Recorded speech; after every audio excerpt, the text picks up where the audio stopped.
최근 들어 미국의 자산 매입 축소에 따른 이 신흥국들의 이 자금 이탈을 방지하기 위해서 금리를 올리고 있습니다. 과연 금리를 올리는 방안이 효과적인 대응책인가를 두고 논쟁이 좀 격화되고 있는데요. 이 문제는 우리에게도 해당되는 내용일 겁니다. 자, 그래서 오늘은 최근 이어지고 있는 신흥국의 금리 인상 흐름을 어떻게 판단해야 하는지 자세히 알아보겠습니다. 한국경제신문사 한상춘 논설위원 나오 계십니다. 위원님. 네, 안녕하십니까. 어서 오십시오. 안녕하십니까. 2월에도 자산 매입을 축소한다, 100억 달러 줄인다라는 얘기 이후에 신흥국이야 계속 불안한 모습을 보여왔는데 2월 시작되자마자 월요일장에서 미국 증시 역시 크게 빠졌습니다. 네. 예. 이 점은 우리가 그동안 테이퍼링과 같은 출구 전략은 사실 펀더멘탈이 괜찮아야 된다. 예. 왜냐하면 지금 출구 전략을 추진할 때 페드가 가져가는 기준이 데이터 디펜던스 방식이거든요. 물가가 2.5% 도달하거나 예. 아니면 실업률이 6.5%. 근데 물가는 안정돼 있으니까 실업률이 6.5% 도달하는 시점에 테이퍼링을 추진을 하는데요. 그런 각도에서 보면 테이퍼링 추진할 때 미국의 펀더멘탈이 받쳐주려면 예. 테이퍼링에 대한 충격은 사실 아름다운 조정으로 이해한다. 다시 말씀드리면 주가의 거품이라든가 이런 것을 해소하는 아름다운 조정으로 생각한다. 그런 측면에서 사실 미국의 펀더멘탈이 받쳐주면 테이퍼링에 대한 충격은 그렇게 크진 않을 겁니다. 예. 그러나 오늘도 이제 나왔습니다는 테이퍼링 추진에서 고용지표 같은 이런 펀더멘탈이 악화되기 나올 때, 미국 경제 지표가 악화될 때는 이 테이퍼링이 전제 조건이 흔들린다는 얘기거든요. 예. 그러면 어떻게 될 것이냐? 테이퍼링이 잘못 추진한 게 아니냐? 속도를 빨리 가는 것도 잘못된 게 아니냐? 이런 우월과 의심이 나올 수밖에 없고, 또 한 가지는 1930년대에도 성급한 출구 전략으로 인해서 사실 미국이 연준이 경기 회복에 실패한 대공을 초래한 낙인 효과, 스티그마 효과가 있거든요. 예. 그런 심리적인 낙인 효과가 겹쳐서 이렇게 많이 떨어진다 이렇게 보시됐습니다. 특히 오늘 같은 경우에는 나스닥 지수가 많이 떨어졌는데요. 우리가 이제 지난주에 소니의 몰락, 예. 그다음 애플의 주가 폭락 경고. 예. 왜 그러냐 하면 나스닥 같은 경우에는 애플사 같은 경우에는 차세대의 그 기술이라든가 차세대 신제품이 받쳐줘야 되는데 이게 없다. 왜냐하면 대부분 다 S장 커브에서 라이프 사이클이 상당히 짧아지니까 이럴 때에서는 라이프 사이클을 자꾸 바깥타야 되는데요.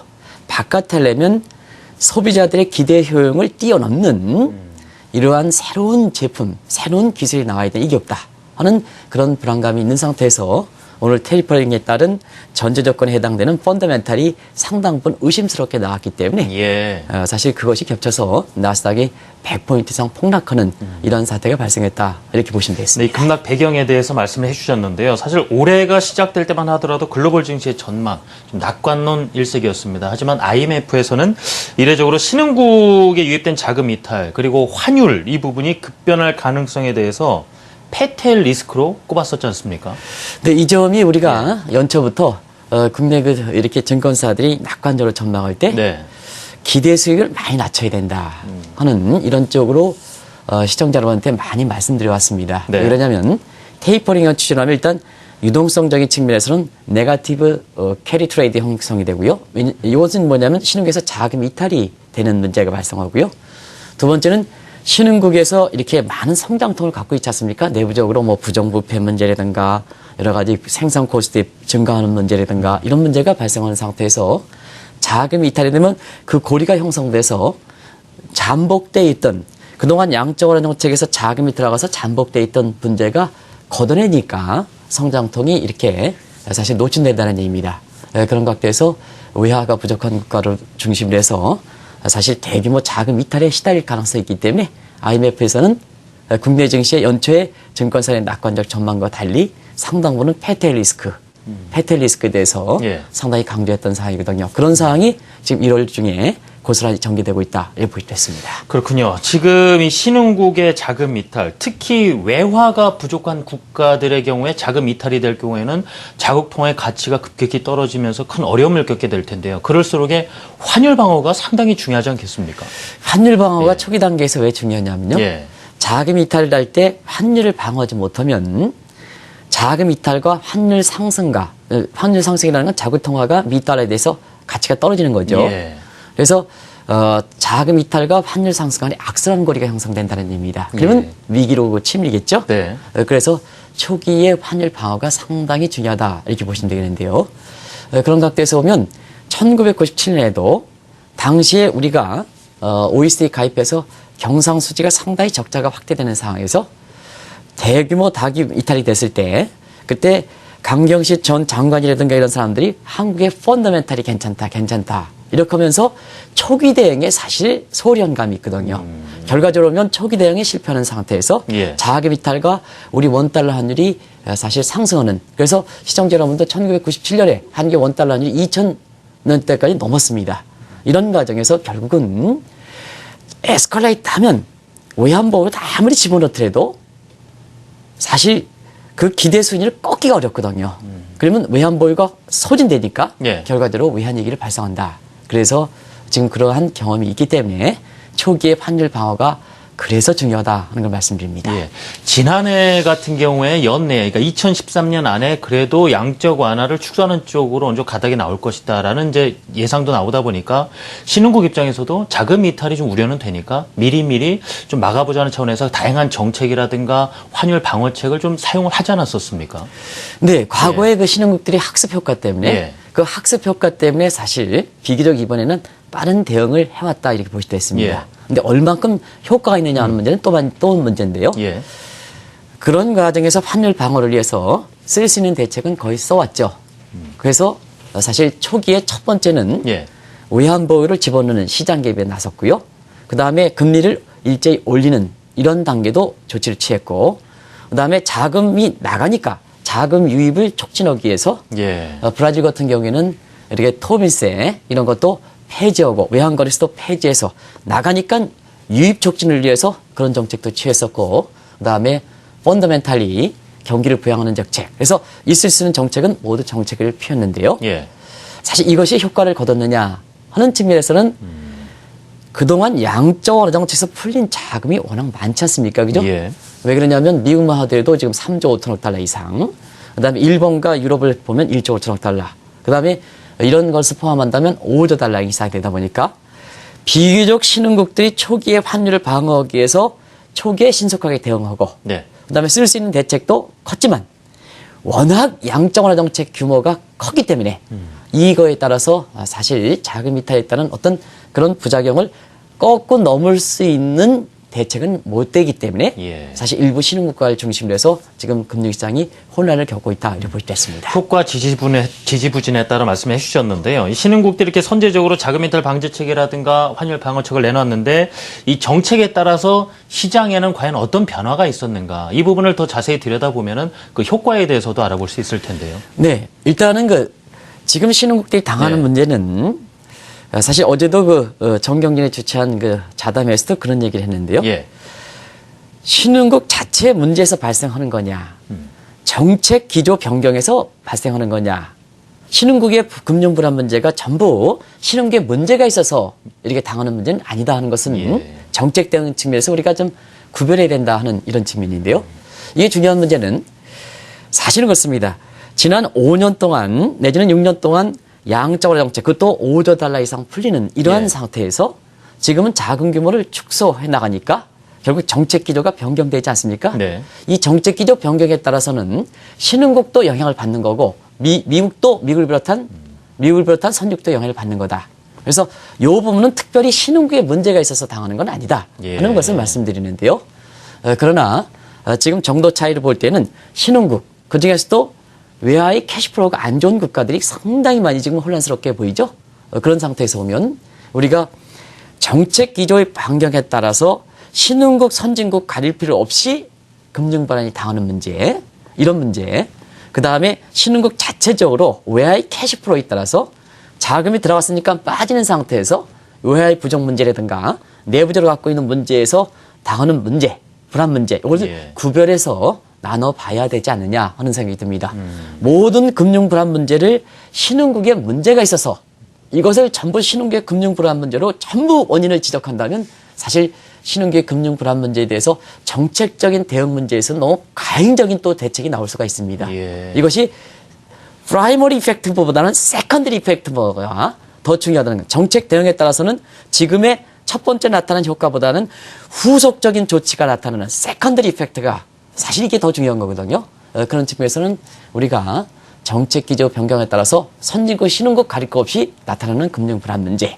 그 다음에 신흥국들이 갖고 있는 내부적 문제점이라든가 아니면은 지금 초기 불안 문제에 대해서 정책적으로 잘 대응하느냐, 못하느냐 이 차이에 따라서 나타나는 세컨더리 이펙트 문제. 예. 이 문제가 향후에 그 금융 불안의 지속 문제에 관련해서 또 실제적으로 우리가 우려하는 금융위기가 발생하는 문제에 있어서 정확히 원인을 좀 한번 점검해야 한다 하는 걸 말씀드립니다. 그렇군요. 이 소위 우리가 재정 불건조 국가라고 하는 국가들 같은 경우에는 이런 뭐 여러 가지 선제적인 우려감을 반영을 해서 좀 준비를 했는데도 불구하고 이 통화 가치가 자국의 통화 가치가 워낙 폭락을 하다 보니까 정말 발등에 떨어진 불이 됐습니다. 터키 같은 경우에는 밤에 뭐 긴급 회의까지 열어서 금리를 4.5%에서 10%까지 그러니까 2배 이상 5.5%포인트를 인상한 것 아니겠습니까? 네, 그렇습니다. 예. 사실 이게 한번 보시기 바랍니다. 2008년에 네. 서프라임 모기전 사태일 때는 그때는 믹스텍 금리나 빅스텍 금리에서 그때는 금융위기를 극복하기 위해서 한 단계씩 내리는 쇼스텍 금리 인하 방식이 사실 통하지 않았죠. 예. 왜냐하면 시스템이 무너지고 그다음에 마켓이 무너지다 보니까 정상적인 시스템과 마켓을 전제로 하는 금리를 한 단계씩 누리는 효과는 경제주체의 간의 기별도 안 되는 겁니다. 예. 그런 상태에서는 화끈하게 내려줘야 되거든요. 이게 빅스텍 금리나 브라운식 방식의 금리 인하다 이렇게 보시면 됐습니다. 그래서 지금은 이제 떠나가셨습니다는 사실 돈을 푸는 문제도 헬리콥터에서 아주 살포는 식으로 부작용은 나중에 문제다. 그래서 살포는 식으로 이렇게 돈을 뿌렸지 않습니까? 예. 그러면 지금 이제 반대적인 측면에서 자금을 빠져나갈 때 자, 지금은 터키 같은 국가에서 어떻게 보면 양적으로 정책에서 자금이 많이 들어오다 보니까 이 자금이 빠져나간다. 그러면 자금이 대거 이탈할 때 우리가 정상적인 상태로 금리를 한 단계 한 단계씩 올려가지고 대응하면 이것은 간의 기별이 안 된다. 반대적 상태에서 예. 화끈하게 올려야 된다는 얘기죠. 이런 각도에서 지금 2008년과 신흥국가, 선진국은 금리를 화끈하게 내렸고 예. 신흥국은 이거 작은 박태를 화끈하게 올리는 이런 방식이 되어오고 있는데요. 사실상 이 방식이 적절할까 하는 측면에서는 다른 측면의 정책이라든가 정책 측면이 전부 효과가 여해안보유를 집어넣는 방식이라든가 이런 것이 소모식이다 보니까 예. 결과적으로 금리 인상 쪽으로 지금 이렇게 가는 이런 모습을 보이는데요. 사실 그렇습니다. 이 금리 인상이라는 거는 신흥국은 금리 인상에 사실 경제에 미치는 영향이 상당히 큽니다. 그래서 대부분 다 금리를 올리게 되면 세컨드리 이펙트가 여기서 중요한 거거든요. 그 나라 경제 같은 경우에는 침체가 된다. 금리 인상되면 경기 침체지 않습니까? 예. 또 한 가지는 대부분 다 신흥국들은 수출해서 먹고 사는 국가인데요. 예. 금리 인상이 되면 자국 통화가 충분히 절하되지 않는다. 절상되는 요인도 있다. 그러면 수출도 사실 경기에 부작용이 미칠 수가 예. 있죠. 그러면 금리 인상에 따라서 신흥국 경제가 더 불안하게 되면 오히려 단기적 측면에서는 대규모 자금 이탈에 따라서 환율을 안정시키는 효과가 있지만 금리 인상에 따라서 세컨드리 측면에서 시간을 갖고 경기를 더 침체시키면 그때는 더 큰 자금 이탈이 된다 하는 문제거든요. 그래서 지금은 시급해서 선진국 같은 경우는 진행자께서 잘 지적하셨습니다는 4.5%에서 10%로 어떻게 기준금리를 이렇게 올릴 수 있습니까? 예.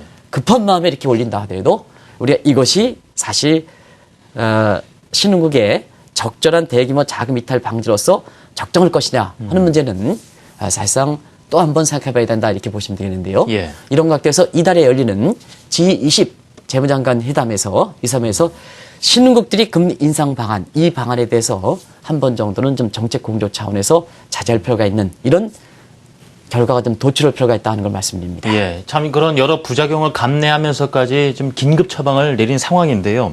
중요한 것이 신흥국들이 자금 이탈 방지하기 위해 추진하고 있는 금리 인상 정책에 과연 효과를 볼 것인가 하는 부분을 좀 더 자세히 짚어봐야 되겠습니다. 터키 같은 경우에도 금리를 올린 후에 환율이 좀 안정되는가 싶더니 1월 FOMC 회의에서 추가 양적거나 추가 이제 축소 방안이 나오자마자 또 흔들리는 모습을 보였거든요. 그렇다면 효과가 별반 없는 것 아닌가 하는 부분입니다. 그렇습니다. 그런 예. 각도에서 지금 테이퍼링에 대해서 어떻게 제닛 앨런이 잡아갈까, 예. FOMC 매니저가 잡아갈까 네. 하는 측면에서 보면 사실 신흥국들이 금리를 올라가는 속에 계속해서 페드가 지금 미 연준이 내 갈 길을 간다.